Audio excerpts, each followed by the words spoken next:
എല്ലാവരും ഉണ്ടല്ലോ. ഞാൻ എന്താ ഇന്നും കടയിലാണ്. അപ്പോൾ കടയിൽ ബുദ്ധൻ്റെ ഒരു പ്രതിമ വാങ്ങിച്ച് വെച്ചതൊക്കെ ഞാൻ മുന്നേ വീഡിയോ ഇട്ടിട്ടുണ്ടായിരുന്നല്ലോ. എന്തായാലും നിങ്ങളതൊക്കെ കണ്ടു കാണും. അപ്പോൾ അവിടെ കുറച്ച് പൊടി ഉണ്ടായിരുന്നു. തട്ടിക്കൊണ്ട് നിന്ന സമയത്താണ് ഡബിൾ ബാർ ഫ്രെയിം ഇരുന്നത് കണ്ടത്. എനിക്കാണെങ്കിൽ ഈ ഫ്രെയിം കാണുമ്പോൾ ആദ്യം ഓർമ്മ വരുന്നത് നമ്മുടെ മമ്മൂക്കാനെയാണ്. പണ്ട് പറ്റി പൂമാനമേ പാട്ടില്ലേ, അതിൽ പുള്ളിക്കാരൻ ഇതാണല്ലോ വെച്ചിരിക്കുന്നത്. എപ്പോൾ ഈ ഫ്രെയിം കണ്ടാലും എനിക്ക് അതാണ് തോന്നുന്നത്. പണ്ടത്തെ മോഡലാണല്ലോ.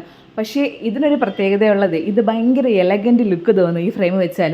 വേറൊരു കാര്യമുള്ളത്, എല്ലാവർക്കും ചേരുമില്ല, എല്ലാവർക്കും ചേരുന്ന ഫ്രെയിമും അല്ല. പിന്നെ നമ്മൾ ഇതിലൊരു ഡേ നൈറ്റൊക്കെ ചെയ്ത് വെക്കുകയാണെന്നുണ്ടെങ്കിൽ ഭയങ്കര സൂപ്പറായിരിക്കും. ഒരു സൺഗ്ലാസിൻ്റെ ലുക്കും കൂടെയൊക്കെ തരും. പിന്നെ ഈ ഫ്രെയിം ഏറ്റവും കൂടുതൽ ചേർന്ന ആർക്കെന്ന് പറയും, ഓവൽ ഫേസ് ഉള്ളവർക്കാണ്. അവർ വെച്ചാലും നല്ല എലഗൻറ്റ് ലുക്ക് തോന്നും കേട്ടാ ഇത്. പിന്നെ വേറൊരു കാര്യമുള്ളത്, റൗണ്ട് ഫേസ് ഉള്ളവരാണ് ഇത് വെക്കണമെന്നുണ്ടെങ്കിൽ അവർ റെക്റ്റാങ്കിൾ ഷേപ്പ് വെക്കണം. അങ്ങനെ ആകുമ്പോൾ അവരുടെ ഫേസ് കുറച്ചും കൂടെ ഇങ്ങനെ നീളം പോലെ തോന്നും.